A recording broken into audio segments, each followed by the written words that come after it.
'Di ba sa Tagalog yung sinasabi nila kapag marami kang nalalaman. Pero dito sa Aklan yung sinasabi nila,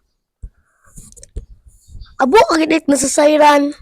Tapos may dugtong pa yan, "Abo ka gid nasasayran. Sin ka tingnan ka abo ka gid nasasayran." Oh, 'di ba? Sa Tagalog ro shit, tara kain.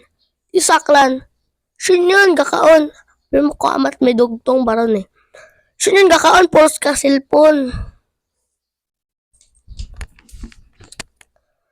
Di ba sa Tagalog ro ano, tara, magkuhan tayo. Tara, makyat tayo.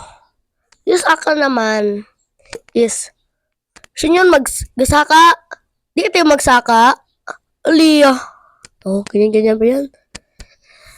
Sa Tagalog, bumili ka muna doon. Sa Aklan, baka gun to, puros ka ting cellphone, baka man to, tamad-tamad na pagkaunga ra. Diba?